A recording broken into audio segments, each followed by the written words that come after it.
This lunchbox size set here is the Zenith Royal 76. It was built by the Zenith Corporation in the United States in 1966 or so. By this time period, all of the other American makers had either moved production overseas or gone out of business.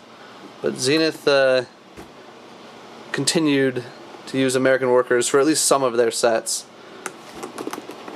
Some things they produced overseas, like their smaller pocket-sized sets, but their larger sets like this, as well as the transoceanic line, were still being produced in the U.S.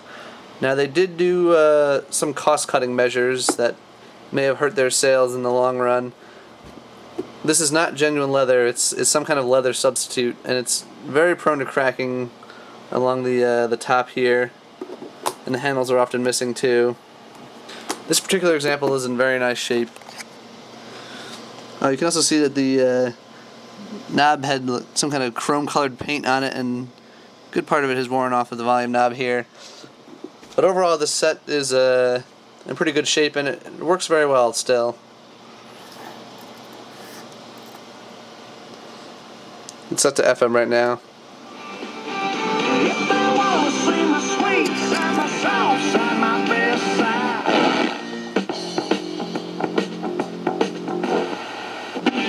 A family favorite for so many years. Oh, yeah. Physicians at the Vein and Laser Center in Central New York for professional advice on the right treatments to help you be the person you may apply.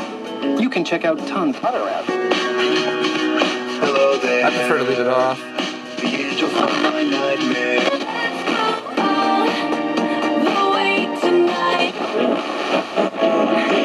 CNY.com or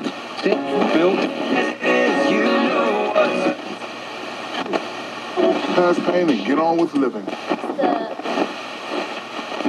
There's still a little bit of a scratchiness in the tuning. The tuning capacitor was kind of gummed up. I used deoxit to clean it. I'm going to switch it over to AM now. You don't need the antenna for that. The antenna's a pretty nice design.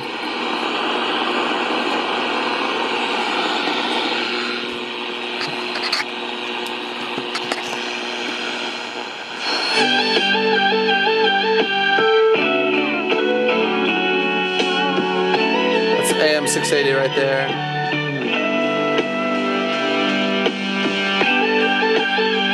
The sound quality is pretty good.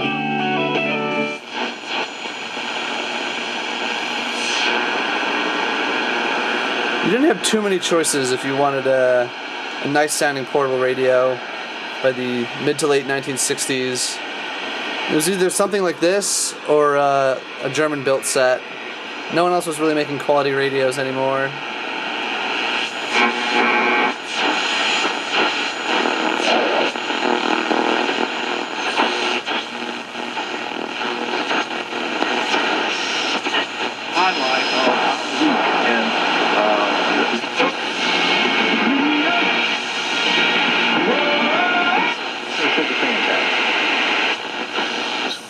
Creatine on, baby.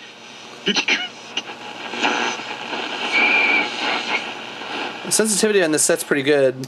Some of those stations were not local stations, and I'm, recording this video in the late morning.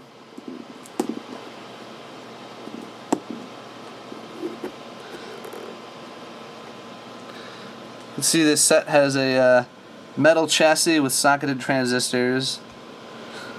Everyone else stopped doing that, at least 6 years before Zenith.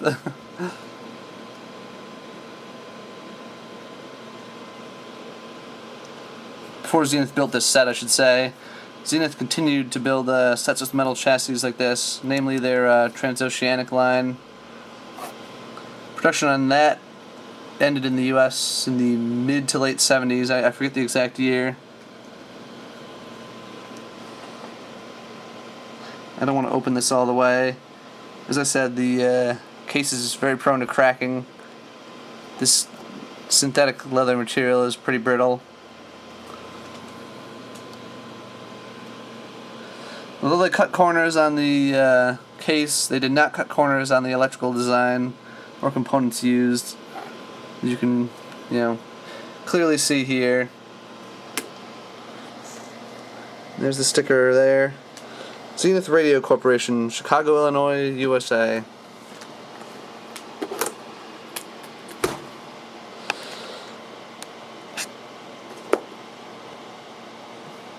Overall, a nice set for the time period. I'm not sure what it originally cost, but it was relatively expensive compared to the Japanese or Hong Kong produced sets.